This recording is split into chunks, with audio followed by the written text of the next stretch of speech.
Season X has been full of massive changes to the game's mechanics, for better or worse. The combat came and went, the map has basically been turned on its head, and brutes have, well, stayed the same. Thankfully, something that seems to be changing for the better is the loot pool. Everyone's been asking for a change, and with the changes in the past few weeks, people are running drastically different loadouts than they were before. That's why in this video, we'll take you through the best loadouts for Season 10.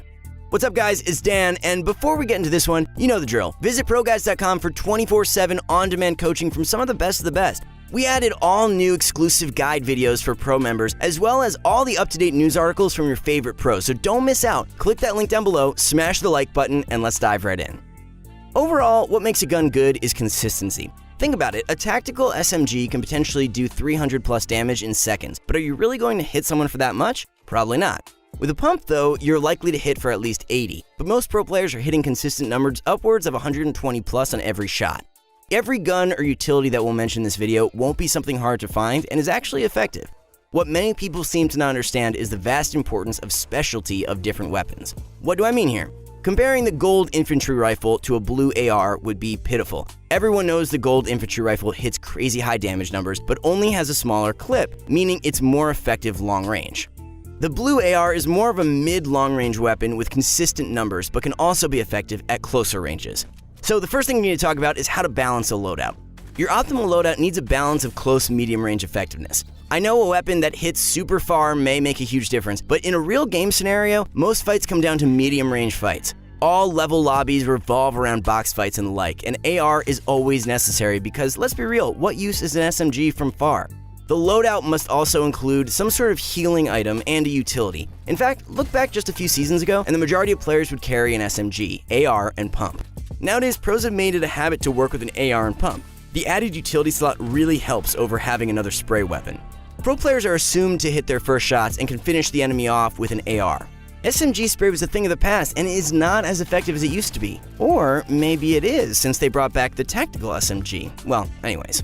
The healing item will vary based on what you pick up, because ideally, if you have shields, you'll end up taking them if you have a med kit, same thing. It's important to note, your loadout should change a bit depending on your playstyle. Everyone shouldn't be running with the exact same guns. Also, not everybody is fortunate enough to get super solid loadouts due to that added RNG factor. There is, however, a way to turn RNG in your favor. Most pro players always make it to endgame with solid loadouts, and you might ask yourself, why? It's simple, there are certain drop spots which have better weapon loot than others. Pro players also make it a habit to finish off 1 to 2 other players before going endgame, so their loot pool chance doubles.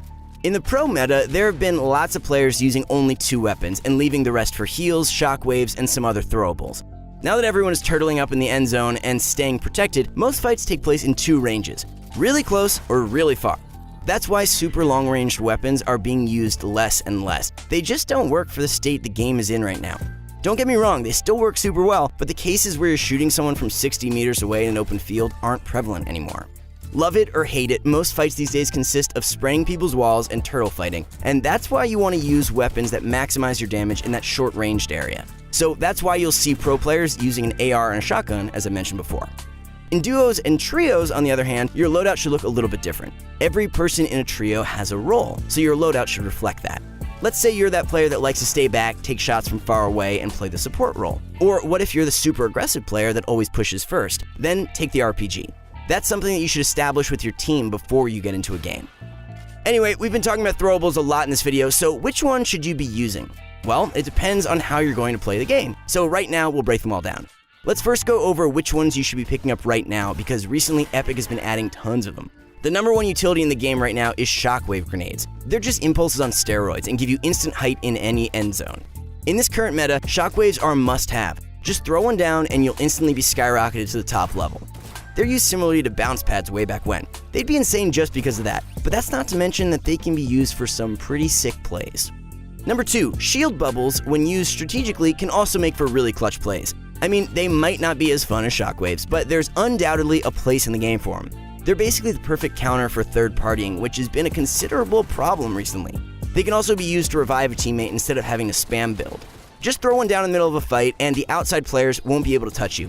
If they want to get a kill, they'll have to run inside the bubble and risk getting killed by you or another player. In addition to this, there's also been a little trick going around that lets you stick a shield bubble to your own body. I know, sounds OP, right? It is so frustrating getting stanked 10 times in a row and having to waste so many mats to tunnel out of it. If you've got them though, you're a godsend for countering turtles. A player's first response when they get hit with one is panic, which will almost always lead to them rushing out of their box and putting you in a better position for the kill. It's less about actually killing someone and more about forcing them out of their current position. They also come in handy during a small endgame zone, where you just throw them down from height for some chip damage. A difference of even 5 damage can change a crushing second place into a victory royale. Think about how easy rotations will be when you literally can't get shot from anywhere more than a few meters away from you. The loadouts we're going to show you is really consistent, and all the items aren't super hard to find. Mongrel has been using this one recently because it fits the high-paced playstyle and guarantees you some free kills from height, which I'll explain later on. The first gun is a pump. If you got a pump, then you're in business. It's one of the most consistent guns in the game and deals such high damage. If you prefer the epic or legendary tack, then that'll work too, but you can't hit for 200 damage even with a gold tack.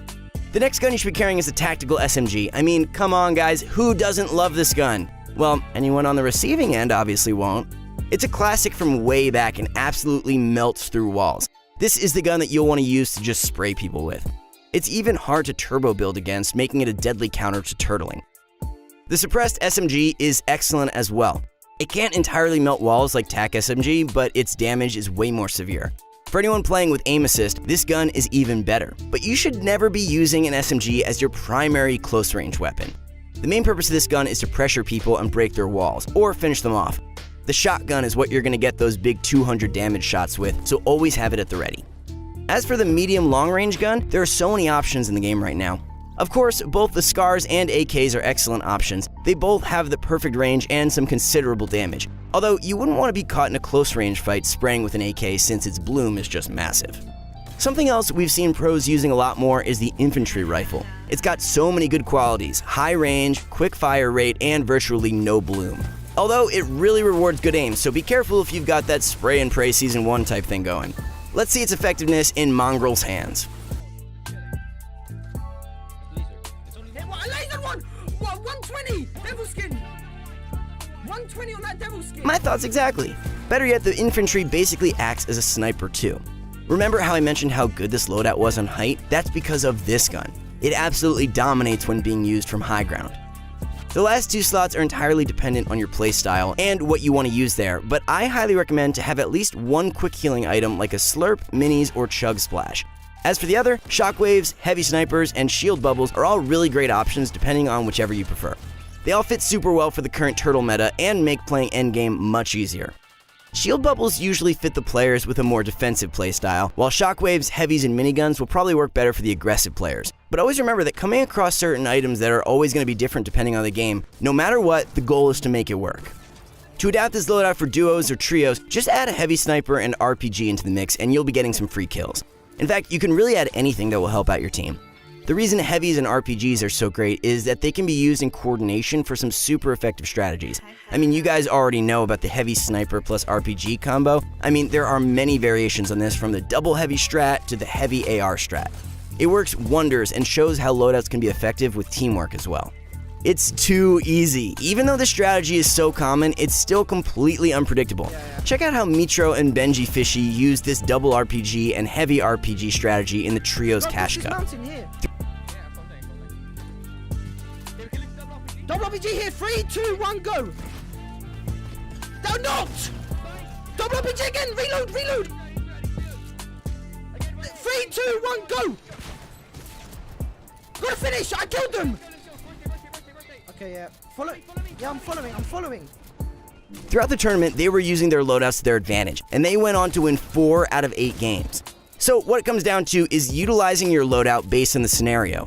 Some games you won't get super optimal loadouts, so you probably want to either try and get a few kills for an upgrade or play it out more carefully.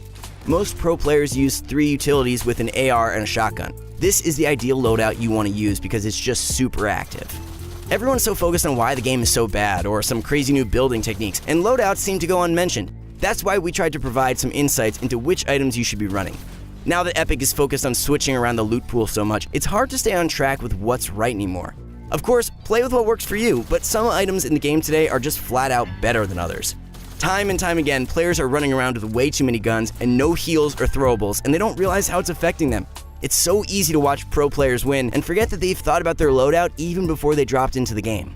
So, did these tips help you? If they did, then consider dropping a like on this video and even subscribing. We really appreciate it, guys. Thanks so much for watching, and good luck with your Fortnite grind.